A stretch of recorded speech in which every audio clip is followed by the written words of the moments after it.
అండి ప్రకాష్ నమస్తే గారు. కిషోర్ గారు. కాళేశ్వరంకి సంబంధించి ఎందుకింత జాప్యం? అసలు కాళేశ్వరం విషయంలో ఏం చేద్దామని అనుకుంటోంది? రిపేర్లు చేయమని చెప్పినా గూడా ఎందుకు ఈ ప్రభుత్వం బహుశా మనం మేడిగడ్డ విషయంలో అంత మనం ఎక్కువ మాట్లాడుకునే సమయానికి రేవంత్ రెడ్డి గారు జగిత్యాల సభ జరిగే రోజే ఆయన మేడిగడ్డకి వెళ్ళాలన్న ప్లాన్. చూడండి, జగిత్యాల సభ నేనేం టీఆర్ఎస్ గురించి మాట్లాడట్లేదు కానీ, హ్మ్.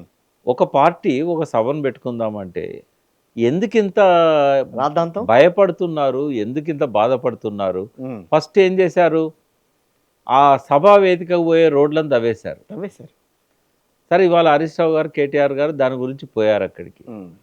ఇంకో పక్కన ఆ మీటింగ్కు మైలేజ్ రావద్దని కాళేశ్వరం పర్యటన పెట్టుకున్నాడు. అవును. ఇది ఆయన లోపల ఉన్న ఒక భయానికి సంకేతం, రైట్. ఒక ఫెయిల్యూర్కు సంకేతం. రైట్. హ్మ్. అది కరెక్ట్ కాదు. ఒక ముఖ్యమంత్రికి శోభనీయదు అది. హ్మ్. అది ఆయన తప్పిదం. అది అయితే కాళేశ్వరం విషయానికి వచ్చినప్పుడు హ్మ్. మళ్ళీ ఒకసారి నేను చెప్తున్నాను,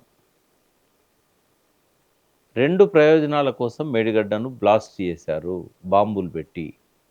మీరు ఫస్ట్ చెప్పిందే బ్లాస్ట్ చేశారు మేడిగడ్డ ఇప్పుడు కుంగల. కొండంత ధైర్యం వచ్చింది. ఎందుకంటే కేసీఆర్ గారితో 1-on-1 మాట్లాడినప్పుడు నేను అడిగాను, ఆ. మీరు నమ్ముతున్నారా అని. హ్మ్. 100% నమ్ముతున్నా అన్నాడు.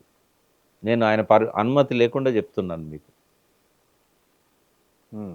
ఆ టైంలో మేము ఆలోచించలేకపోయినాం, కానీ ఇంజనీర్ ఇచ్చిన ఎఫ్ఐఆర్ దాన్నే చూపెడుతున్నది అన్నాడు కేసీఆర్ గారు. ఆయన నేను అన్న కాబట్టి అనలేదు ఆయన. ఇంజనీర్ గారు ఏ ఎఫ్ఐఆర్ ఇచ్చారో ఆ ఎఫ్ఐఆర్ చూపిస్తోంది. ఆయనే హ్మ్. అది జరిగినాక 1 అవర్కే మాదేపూర్ పోలీస్ స్టేషన్ పోయాడు. స్పాట్లో ఉన్నాడు ఆయన. పక్కనే క్వార్టర్లో ఉన్నాడు. 1.5 కిలోమీటర్ దూరంలో క్వార్టర్లో ఉన్న వ్యక్తికి ఒక విస్ఫోటనం సౌండ్ వినబడ్డది. ఏమైందని మేడిగడ్డ మీదకి పరిగెత్తుకొని వచ్చాడు, బ్యారేజ్ మీదకి. వచ్చే వరకు ఒక దగ్గర ఎత్తువంపులైంది భూమి కొంచెం, అంటే ఒక 2 ఇంచులు కుంగింది. కుంగింది అంటే ఏదో జరిగింది. నీళ్ళల్లో ఇసుక కదిలిపోతే పరపరాని సౌండ్ వస్తుంది. ఎక్కడ వస్తుంది అది? ఈ ఫిక్స్ అయి ఉంటాయి కదా స్తంభానికి గేట్లు. అవును. అప్పుడు గేట్ల దగ్గర వస్తుంది. గేట్లు వేస్తున్న దగ్గర ఆ క్రాక్స్ వస్తాయి. ఆ సౌండ్ 1.5 కిలోమీటర్ వినబడదు, 5 కిలోమీటర్లు వినబడదు. ఇది ఒక ఉదాహరణ. ఒకటి ఇట్లా కుంగి ఇలా పైకి లేచింది. అంటే నీళ్ళల్లో జారాలంటే స్లోగా జారుతుంది. పరపర అని సౌండ్స్ వస్తూ ఉంటాయి. అకస్మాత్తుగా ఒక్కసారి రాదు అది. ఒకసారి కనుక సింక్ అవడం మొదలు పెడితే ఇప్పుడున్న పద్ధతిలో ఆ క్రాక్స్ రావడానికి 3-4 గంటలు పడుతుంది. 3-4 గంటలు కూడా సౌండ్స్ వస్తూనే ఉంటాయి. అట్లా విస్ఫోటనంలాగా రాదు అది. సరే, 100 ఉదాహరణలు నేను బ్లాస్ట్ అని చెప్పడానికి గతంలో కూడా మీడియాలో చెప్పాను. వీళ్ళు అనుకుంటున్న నిర్మాణ లోపాలు ఉన్నాయి, అదేవిధంగా మెయింటెనెన్స్ లోపాలు, నిర్వహణ లోపాలు కూడా ఉన్నాయి. కానీ ఆ ఉన్న దగ్గర బ్లాస్ట్ కాలేదు. అది పిల్లర్స్ కుంగింది. వీళ్ళు చెప్పిన నిర్మాణ లోపాలను కూడా జరగలేదు అది. అవన్నీ 3, 4, 1, 2 దగ్గర ఉన్నాయి. ఇది జరిగింది 7వ బ్లాక్లో. ఆ సిరివంచ అడవులకు దగ్గరగా ఉంటుంది. ఆడ సెక్యూరిటీ ఉండదు. దొంగోడు వచ్చే 6:15, అంటే ఆ టైము అక్టోబర్ 21 అంటే మస్క చీకట్లో 6:15 నుంచి కమ్ముకునే టైం. ఆ దొంగకు ముందర బాట కనబడుద్ది, కానీ మనకు దొంగ కనబడు బయట నుంచి చూస్తే. సెలెక్ట్ చేసుకున్న time schedule, election schedule October 9న విడుదలైతే అక్టోబర్ 21నే చేశారు. అంటే కేసీఆర్ గారికి ఆ రోజు నిస్సహాయ స్థితి. రెవెన్యూ మీద పట్టలేదు, పోలీసుల మీద పట్టలేదు. అవన్నీ ఎలక్షన్ కమిషన్ చేతుల్లో పోయినాయి. ఎఫ్ఐఆర్లు ఏమున్నది? ఒక భారీ శబ్దంతో పేలుడు జరిగింది, ఎవరో గుర్తు తెలియని వ్యక్తులు ఈ విధ్వంసాన్ని పాల్పడ్డారని మాకు అనుమానం అని ఇచ్చారు. అది దృష్టిలో పెట్టుకొని కేసీఆర్ గారు అన్నారు. ఆ రోజే దాని మీద మేము స్పందించుంటే బాగుండేదేమో. రిపేర్లకు ఎందుకు ఇంత టైం తీసుకుంటున్నారు? అది ఏ గుడ్ క్వశ్చన్. ఎందుకంటే ఎందుకు పేలింది ఫస్ట్ అది తెలిస్తే రిపేర్లకు ఎందుకు టైం తీసుకున్నది సరే. ఇప్పుడు ఎందుకు పేలింది అనేది అది తెలిస్తే జగద్విదితం కాదు, దాని ఆన్సరే ఇల్లున్నది. సరే, ఎందుకు అంటే ఎందుకు పేలింది? కాబోయే తెలంగాణ ముఖ్యమంత్రికి ఒక అవసరం ఉంది, రైట్. కాబోయే ఆంధ్ర ముఖ్యమంత్రికి కూడా ఒక అవసరం ఉంది. ఆంధ్ర ముఖ్యమంత్రికి ఏమో మేడిగడ్డ కట్టిన కాడ నుంచి 5 సంవత్సరాలు 4 సంవత్సరాలు చిల్లర అక్కడ రబీ పంటలకు నీళ్ళు అందట్లేదు. గోదావరి డెల్టాలో 14 లక్షల ఎకరాలలో నాట్లు వేసుకుంటారు. కానీ గోదావరి బ్యారేజ్ ఏదైతే ఉందో ధవళేశ్వరం ఆనకట్ట, ఆర్థర్ కాటన్ బ్యారేజ్, అక్కడ 2 అక్కడ 2 టీఎంసీలే ఉంటాయి. 2 టీఎంసీలతో 20,000 ఎకరాల నాట్లు పడతాయి కానీ 14 లక్షల ఎకరాలకైతే అవి సరిపోవు కదా. ఎక్కడి నుంచి రావాలి చెప్పండి? పైనుంచి రావాల్సిందే గట్టి. పైన ఏమున్నాయి? ఏదైనా నాగార్జున సార్ లాంటి బ్యారేజ్ ఉందా? డ్యామ్ ఉందా? లేదు లేదు. ఇమ్మీడియట్గా ఉన్నది ఏంటిది? శ్రీరామ్ సాగర్. ధవళేశ్వరం ఆనకట్టకు శ్రీరామ్ సాగర్ మధ్యలో 57 ఏళ్ళు ఏదీ లేదు. 57 years పాటు ఎందుకు లేదు? ఒక బ్యారేజ్ కట్టే డబ్బులు లేవా? ఉన్నాయి. కేసీఆర్ గారు 3 ఏళ్లలో 7 బ్యారేజీలు కట్టారు కదా. మరి 57 ఏళ్లలో 3 బ్యారేజీలు కూడా కట్టలేకపోయారేంది? ఎందుకు అంటే అర్థం చేసుకోవాల్సింది, గోదావరిలో 3000 టీఎంసీలు సముద్రంలో కలుస్తున్నాయి. ఏ టైంలో? సెప్టెంబర్, అక్టోబర్, నవంబర్ లేదా కొద్దిగా ఆగస్టు. అక్కడ తొలకరి పంటలకు నాట్లు పడేది ఖరీఫ్లో జూన్ జూలై. మరి గోదావరికి వరద వచ్చేది ఆగస్టు సెప్టెంబర్లో. ఎందుకు రావట్లేదు వరద? అందులోకి బాగా నీళ్ళని తీసుకొచ్చేది శబరి, ఇంద్రావతి, ప్రాణహిత. వాళ్ళ ఈశాన్య ఋతుపవనాలు, మన నైరుతి ఋతుపవనాలు. నైరుతి ఋతుపవనాలు జూన్లో స్టార్ట్ అవుతాయి, ఇటు గోవా మీదకెళ్ళి ఇట్లా వస్తాయి. ఈశాన్య ఋతుపవనాలు ఆ ఒరిస్సా మీదకెళ్ళి పశ్చిమ బెంగాల్ మీదకెళ్ళి అట్లా వస్తాయి. అవి వచ్చేది ఎప్పుడు అంటే సెప్టెంబర్, అక్టోబర్, నవంబర్. కాబట్టి శబరిలో కానీ ఈ పైన ఇంద్రావతిలో కానీ ఇవన్నీ ఒరిస్సాలో పుడతాయి, ఛత్తీస్గఢ్లో పుడతాయి, అట్ల నుంచి వస్తాయి. కాబట్టి అవి వాటిల్లో నీళ్ళు రావు జూన్ జూలైలో. జూన్ జూలైలో నీళ్ళు వచ్చేది ఓన్లీ తెలంగాణ నుంచి. ప్రాణహితలో కూడా రావు. ప్రాణహితలో కూడా సన్నడి దార వస్తుంది, పెద్ద మొత్తంలో రావు. సీలేరు పవర్ ప్రాజెక్టులకి వెళ్ళి కూడా సన్నడి దార వస్తుంది. ఓ 20,000 ఎకరాలు, 50,000 ఎకరాల లేదా 1,00,000 ఎకరాల నాట్లకు సరిపోతాయి. 14 లక్షల ఎకరాల నాట్లు పడాలంటే కంపల్సరీగా తెలంగాణ నైసర్గిక స్వరూపం ఎట్లుంటుందంటే, ఒక పక్క గోదావరి, ఇంకో పక్కన కృష్ణ. రెండే బేసిన్లు మన దగ్గర. అంటే అది జైరాబాద్లో కోయిర్లో వర్షం పడ్డా, జైరాబాద్లో పడ్డా, అది ఇంద్రవెల్లిలో పడ్డా, అది వరంగల్లో పడ్డా, అది ఎక్కడ పడ్డా కూడా గోదావరిలోకి రావాలి. సుందరంబాడి శంకరాచార్యతో పాట రాయించాడు. గలగల గోదావరి తరలిపోతుండాలి, ఆగద్దు, ఇసుకలో కూడా ఇంకద్దు. ఎందుకంటే ఇసుకంతా తోడి హైదరాబాద్ తరలించారు. సరణ పోతూనే ఉండాలి, గలగల గోదావరి తరలిపోతూనే ఉండాలి. ఒక బ్యారేజ్ ఉండద్దు, ఒక డ్యామ్ ఉండద్దు. బిరబిరా కృష్ణమ్మ పరుగులు ఇడుతూనే ఉండాలి. ఇదేమో తరలిపోతుంది, అది పరుగులు ఇడుతుంది. ఎందుకు పరుగులు ఇడుతుంది? ఆపుకొని శ్రీశైలంలో ఆపుకున్నాయి, ఒక్కసారి వదిలితే ఏమవుతుంది? పరుగులు ఇడుతాయి. ఇదేమో బ్యారేజీలు, బ్రిడ్జిల్లో కూడా తరలిపోతుంది. బంగారు పంటలు రాజమండ్రి, విజయవాడలో పండాలి, ముంగిళ్ళ మురిపాలు అక్కడ ఉండాలి, ముంగిళ్ళ శవాలు ఇక్కడ ఉండాలి, వలసల ఆత్మహత్యలు ఇక్కడ ఉండాలి. ఇది 57 ఏళ్ళు జరిగింది. ధవళేశ్వరం కింద ఆయకట్టు కోసం సింగూరు గేట్లు ఎత్తారు. ఎక్కడ సింగూరు, ఎక్కడ ధవళేశ్వరం. 1600 ఫీట్ల పైన ప్రాజెక్టులో నుంచి గేట్లు ఎత్తితే 100 ఫీట్లు సముద్రానికి 100 ఫీట్ల దూరంలో ఉన్న ఆయకట్టుకు నీళ్ళు ఇచ్చారు. 1500 ఫీట్లు తరలించారు. నిజాం సాగర్ గేట్లు ఎత్తారు ఎన్నోసార్లు. నిజామాబాద్ పొలాల కోసం ఎత్తలే, ధవళేశ్వరం పొలాల కోసం ఎత్తారు. శ్రీరామ్ సాగర్ గేట్లు ఎత్తారు. అతి చిన్న ప్రాజెక్టు కడెం, దాని గేట్లు ఎత్తారు ఎన్నోసార్లు. ఆఖరికి అంతకంటే చిన్న ప్రాజెక్టు, కరెంటు ఉత్పాదన కోసం పెట్టిన ప్రాజెక్టు పాల్వంచ దగ్గర ఉన్న కిన్నెరసాని గేట్లు ఎత్తారు. అంటే ఇక్కడ రాలిన చినుకులు ఎక్కడో పండించడానికి గలగల గోదావరి తరలిపోతుండాలి, బిరబిరా కృష్ణమ్మ పరుగులెడుతుండాలి. ఈ నీళ్ళను ఆపే చెరువులను ధ్వంసం చేయాలి. తెలంగాణలో సామెత ఉన్న, తిట్టక కొట్టక బట్టలు కూడా తీస్తారు రా అని.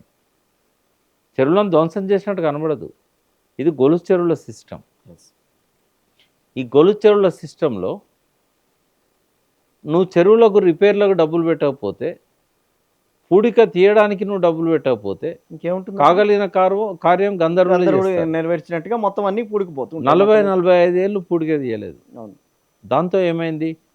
పూడిక తీయని ఆ రోజుల్లో రైతులు కానీ రాజులు కానీ ఈ చెరువుల విస్తీర్ణాన్ని ఎట్లా లెక్క కట్టి కట్టబోసారు తెలుసా?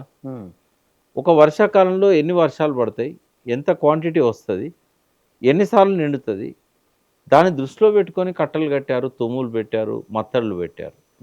ఎప్పుడైతే పూడిక నిండిపోతుందో ఆ అంచనాలు తప్పవుతాయి. గ్లోబల్ వార్మింగ్ వల్ల కూడా అంచనాలు తప్పవుతాయి. ఆ చెరువు దిగి ఒక్కటి దిగిందంటే 100 చెరువులు దిగుతాయి. మేము చిన్నప్పుడు చూసేవాళ్ళం, రాత్రి భారీ వర్షం 100 చెరువులకు గడ్డి. అంటే నీళ్ళ నాపే చెరువులను ధ్వంసం చేశారు, నీళ్ళ నాపే ఇసుకను తోడేశారు. గలగల గోదావరి తరలిపోతుండాలి, కోవూరు రాజమండ్రి కోవూరు కింద పంటలు పండాలి. ఏమైంది? మేడిగడ్డ కట్టి కేసీఆర్ అడ్డుపడ్డాడు, ప్రాణహిత నీళ్ళను ఆపాడు. ఆ ప్రాణహిత నీళ్ళను తెలంగాణకు మళ్లించాడు. ఇది ఒకటే కట్టిండా? కింద సమ్మక్క బ్యారేజ్ కట్టి దేవాదులకు తరలించాడు, కింద సీతారామ కడుతున్నాడు. మరి ఇప్పుడు కింద పంటలకు ఎట్లా? మీరు వికీపీడియా తీస్తే ధవళేశ్వరం అనే కొడితే 5 ఏళ్ల నుంచి పంటలకు నీళ్లు లేక పంటల క్రాప్ హాలిడే ఇచ్చుకున్నారు. 5 ఏళ్ళు.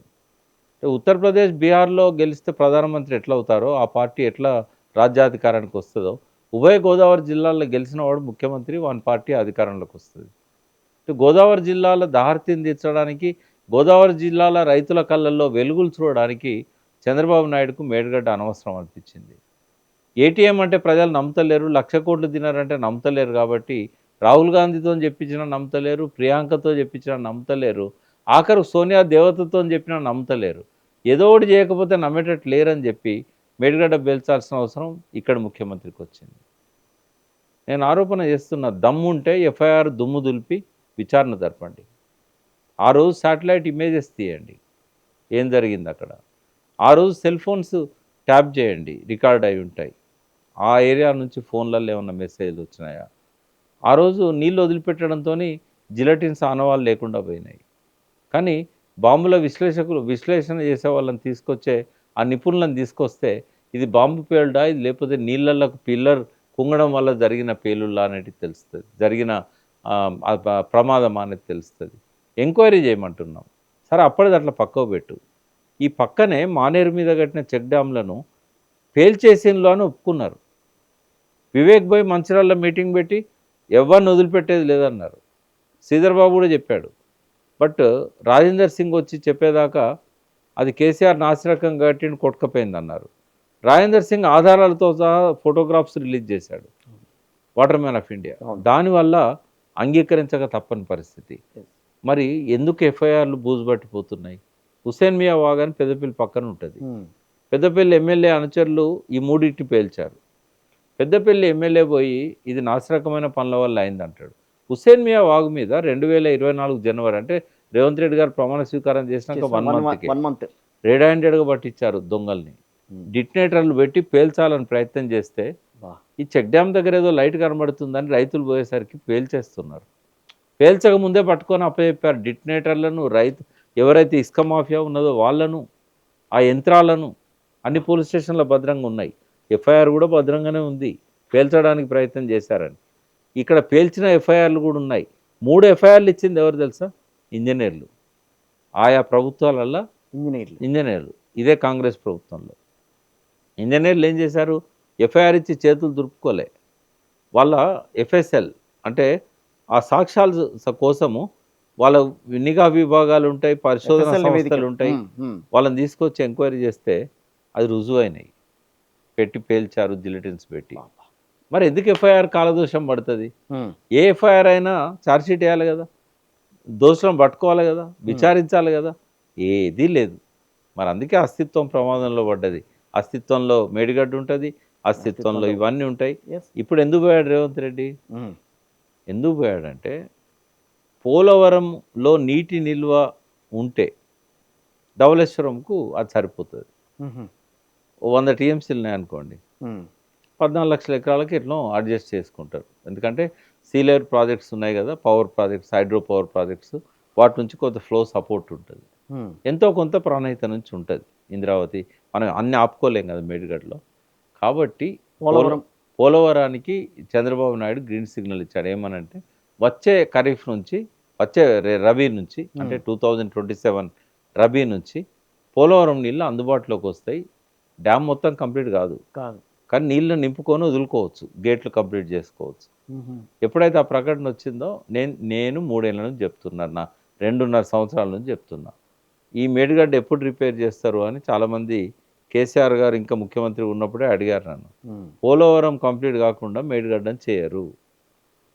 ఎందుకు అంటే ఆ నీళ్లు వాళ్ళకు అందాలంటే స్టోరేజ్ కావాలి. పోలవరం స్టోరేజ్ అప్పుడు ఏంటంటే మేడిగడ్డ నుంచి పోయే నీళ్ళు వాళ్ళకి అక్కర్లేదు. ఇక్కడ 16 టీఎంసీలు, అక్కడేమో ఆడ చాలా చాలా ఉంది కెపాసిటీ. కాబట్టి పోలవరంకు వచ్చే సంవత్సరం మహర్దశ రాబోతుంది కాబట్టి నీళ్ళు ఆపుతారు. కాబట్టి ఇక్కడ పనులు మొదలు పెట్టడానికి గ్రీన్ సిగ్నల్ ఇచ్చాడు చంద్రబాబు నాయుడు. ఇక శివుడి ఆజ్ఞ లేనిది చీమైనా గుట్టదు కదా, చంద్రుడి ఆజ్ఞ లేనిది ఇక్కడ వెలుగులు ప్రసరించవు. సో ఇప్పుడు అదే జరుగుతుంది.